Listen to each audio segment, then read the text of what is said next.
से आपको हम बताएंगे। लेकिन सबसे पहले बात आइए हम करते हैं, आगे बढ़ते हैं, बात कर लेते हैं पश्चिम बंगाल को लेकर, क्योंकि खासतौर से आप जो स्थिति यहाँ पर देख रहे हैं, कुछ इस तरह की तस्वीरें जब सीएसटी पश्चिम बंगाल पहुंचते हैं तो उनके सामने आई, यानी उनको कुछ इस तरह की जो तस्वीरें हैं वो नजर आई। जो लोग थे वहां पर इस तरह की तकिया लिए खड़े हुए थे, लेकिन सवाल ऐसे में ये खड़ा होता है कि आखिर इतने लोगों की आवश्यकता क्यों पड़ी।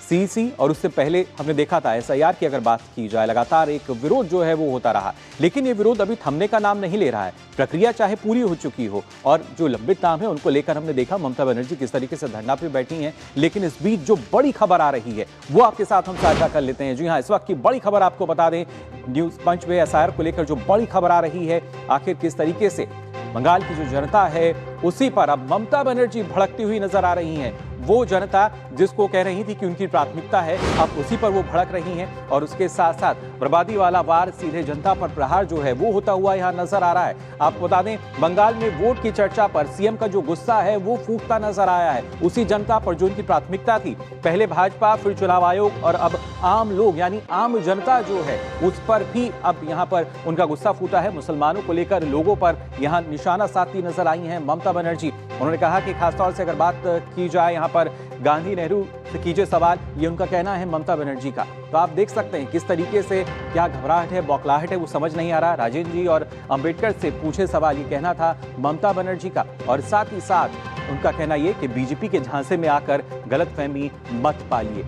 संवैधानिक पद पर आसीन मुख्यमंत्री, लेकिन उसके बावजूद इस तरह की जब बयानबाजी की जाती है, अंदाजा आप लगा सकते हैं कि आखिर इसके पीछे की वजह क्या है, क्यों ये बौखलाहट है। लेकिन इस बीच ये बड़ी खबर आपको लगातार हम बता रहे हैं कि किस तरीके से ममता बनर्जी जो हैं उनको न सिर्फ जो जनता है उस पर ये भड़कती हुई नजर आई हैं, और खासतौर से अगर देखा जाए, क्योंकि लगातार इस बात की चर्चा की जा रही थी, जनता को सर्वोपरि मानती थी, लेकिन अब उसी जनता पर भड़कते हुए नजर आ रही हैं और कहीं ना कहीं सीधे जनता पर प्रहार कर रही हैं।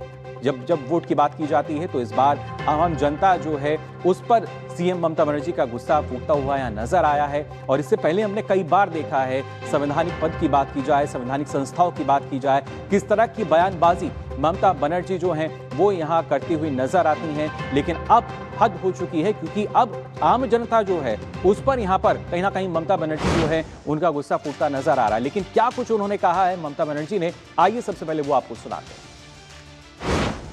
आप क्यों बोलते हैं कि हम मुस्लिम लोगों को लेके आया? अगर कोई लेके आया तो आजादी का टाइम में गांधी जी को क्वेश्चन कीजिए, नेहरू जी के क्वेश्चन कीजिए, राजेंद्र प्रसाद को क्वेश्चन कीजिए, अंबेडकर को क्वेश्चन कीजिए। आप तो तब जन्म ही नहीं लिया था। तो सुना आपने ममता बनर्जी का बयान, जो सीधा कह रही हैं कि नेहरू जी से सवाल कीजिए, गांधी जी से सवाल कीजिए, अंबेडकर जी से पूछिए वो क्यों मुसलमानों को लेकर आए। और खासतौर से क्योंकि जिस तरीके से हमने देखा है, ना सिर्फ पश्चिम बंगाल में राष्ट्रपति का अपमान हुआ और बीजेपी ने आरोप ये लगाया कि वहां पर घुसपैठियों का सम्मान होता है, लेकिन उस पर अब आम जनता पर कहीं ना कहीं निशाना साधती हुई नजर आ रही हैं ममता बनर्जी। क्योंकि जब जो स्थिति लगातार बनती हुई यहाँ नजर आ रही थी, हमने देखा था कि इस तरीके से कालीघाट मंदिर में भी जब यहाँ पर आपको बता दें मां काली के दर्शन करने पहुंचे थे सीईसी, क्या कुछ उन्होंने कहा था, आइए वो भी आपको सुनाते हैं।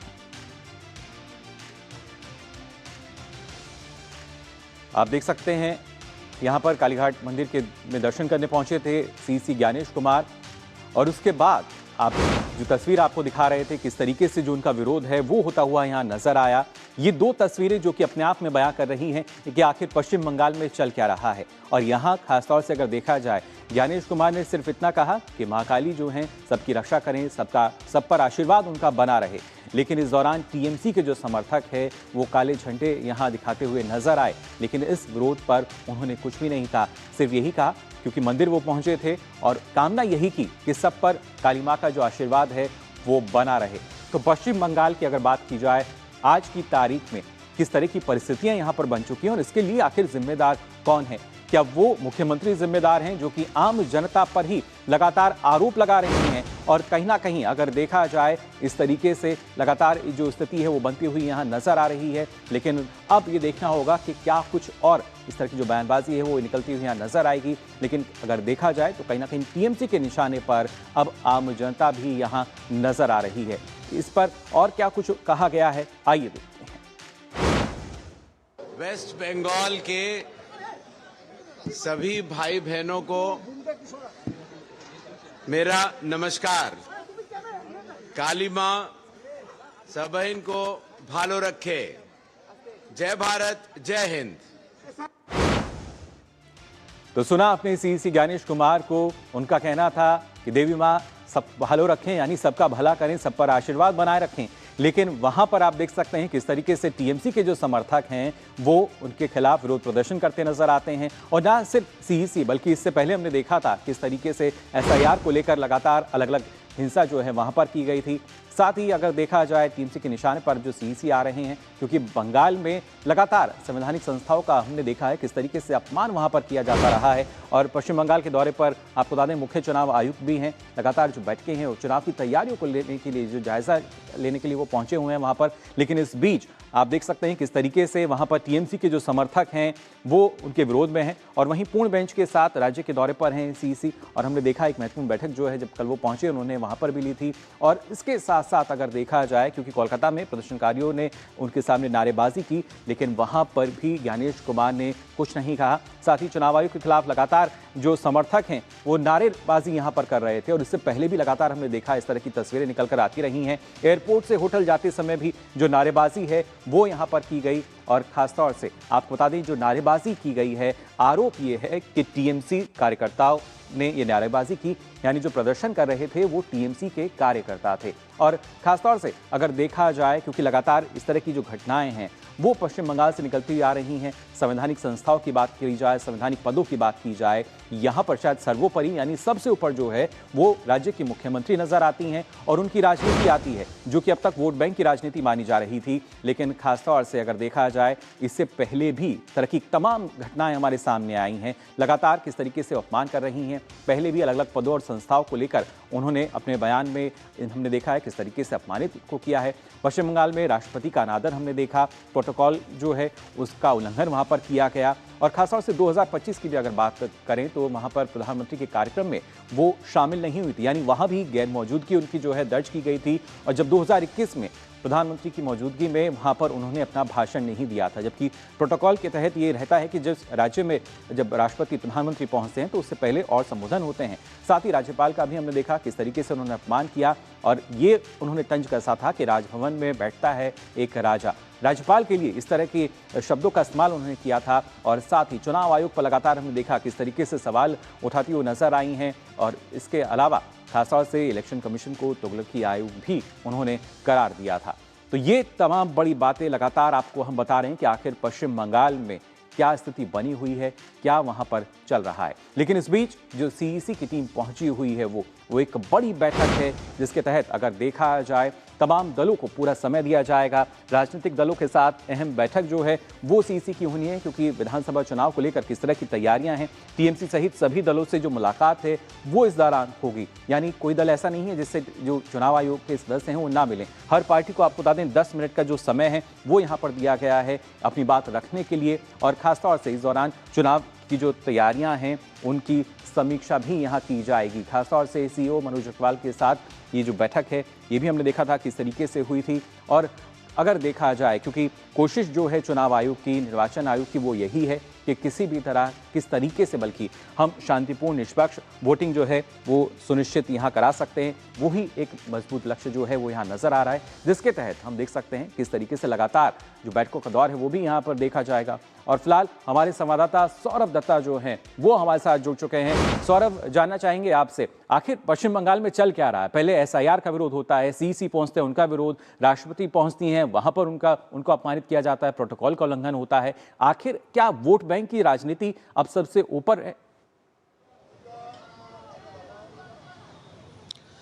देखिए बिल्कुल, क्योंकि कल जो हुआ शायद किसी राज्य में ऐसा नहीं होगा।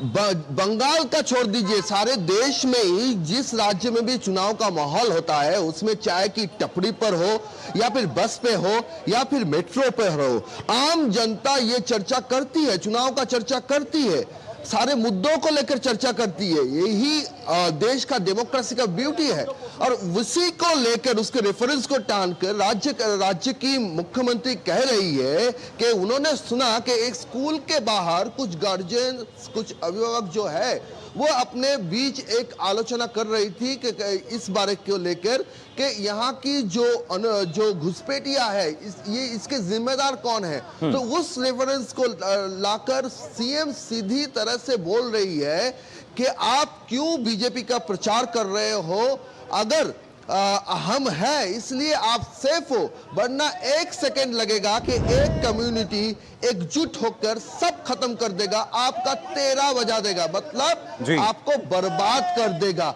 ये सारी बातें एक राज्य की सीएम बोल रही है, जो सीएम सिर्फ हर वो वोटर्स की सीएम है, किसी पार्टी के सीएम नहीं है। चाहे वो मुस्लिम हो, चाहे वो धमकाया जा रहा है जनता को, हिंदू हो, वो हर एक की। वही मुकुल मैं बोल रहा हूं कि सीधा सीधा ये जनता को निशाना पर साधा गया है।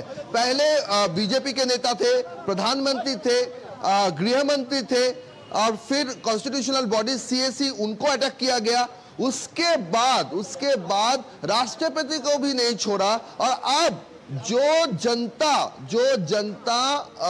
बीजेपी के लिए प्रचार कर रही है, जो मुद्दे हैं यहाँ पे, जो बीजेपी का जो कहना है उस पे ऊपर समर्थन जता रही है, उनके ऊपर हमलावर हो रही है। आप समझे, ये एक राज्य के सीएम अगर खुली मन से ये कहेंगे कि हम हैं तो 1 सेकंड आप सेफ हो, नहीं तो 1 सेकंड लगेगा आपका सब बर्बाद हो जाएगा, तो ये कहीं ना कहीं जाके तो भड़कालू बयान हुआ ना। आप तो एक कम्युनिटी को इंस्टिगेट कर रहे हैं। आप तो कह रहे हैं कि अगर एक कम्युनिटी एकजुट हो जाए तो आप लोग सेफ नहीं रहोगे। आप हर एक नागरिक का सेफ रहने का, उनकी सुरक्षा का जिम्मेदारी किसकी है? राज्य की सीएम की है। तो इसीलिए, और वो खुद सीएम अगर एक कम्युनिटी को इस तरह डराएंगे, धमकाएंगे, तो डेमोक्रेसी में ये सवाल तो उठेगा कि एक सीएम कैसे ऐसी बातें कर सकती है। बिल्कुल सौरभ, क्या इसको इस नजरिए से भी हम देखें, क्योंकि चुनाव में अब ज्यादा समय नहीं है और सीधे तौर पर यह कहा जा रहा है कि आपने टीएमसी को वोट नहीं दिया तो देख लीजिएगा फिर आपको हर्जाना भुगतना पड़ सकता है। सीधी चेतावनी क्या ये है? मुकुल देखिए, सीएम ने क्या कहा। सीएम ने कहा आप क्यों बीजेपी का प्रचार कर रहे हो, तो इसका मतलब क्या हुआ? बीजेपी का प्रचार मत करो। आप कह रहे हैं आपकी कम्युनिटी को हम देख रहे हैं, आपको हम पसंद करते हैं, आप क्यों बीजेपी का प्रचार कर रहे हो? तो एक डेमोक्रेसी में हर कोई आदमी, कोई लेफ्ट का प्रचार करेगा, कोई बीजेपी का प्रचार करेगा, कोई टीएमसी का प्रचार करेगा, कोई कांग्रेस का प्रचार करेगा। यही तो इंडियन डेमोक्रेसी है, यही तो अपना देश का गणतंत्र है। तो इसमें एक सीएम जब ऐतराज जता रही है, ऐतराज जताना और बात है, और सीधी तरह से जो बीजेपी के प्रचार में है, जो इस मुद्दे को लेकर अपनी चर्चा कर रहे हैं, उनको कहना कि 1 सेकंड लगेगा अगर एक समुदाय एकजुट हुआ, तो अब जाके ये सवाल उठता है, जो एसआईआर के सुनवाई की वक्त जब फराक्का में तोड़फोड़ हुआ, चाकुलिया में तोड़फोड़ हुआ, तब जब वहां पे एकजुट हुए थे, किसके कहने पे हुए थे? बिल्कुल ये सवाल तो उठेगा। बिल्कुल, कई ऐसे सवाल यहाँ पर कहीं ना कहीं अब ये सर्वदलीय बैठक चल रहा है कमीशन। जी सौरभ, उठते हुए नजर आएंगे और जिस तरीके से जो बैठक है वो भी चल रही है, उसका क्या कुछ अपडेट निकल कर आएगा उस पर आगे आपसे हम यहाँ अपडेट लेंगे। फिलहाल बहुत बहुत शुक्रिया आपका हमारे साथ जुड़ने के लिए, क्योंकि अगर बात की जाए पश्चिम बंगाल की, तो यहाँ पर जो लोकतांत्रिक अधिकार है, यानी जब अभिव्यक्ति की आज़ादी की हम बात करते हैं, कहीं ना कहीं उस पर भी नकेल कसने का काम पश्चिम बंगाल में होता हुआ नजर आ रहा है। फिलहाल हम यहाँ अपने एक छोटे से ब्रेक के लिए जल्द लौट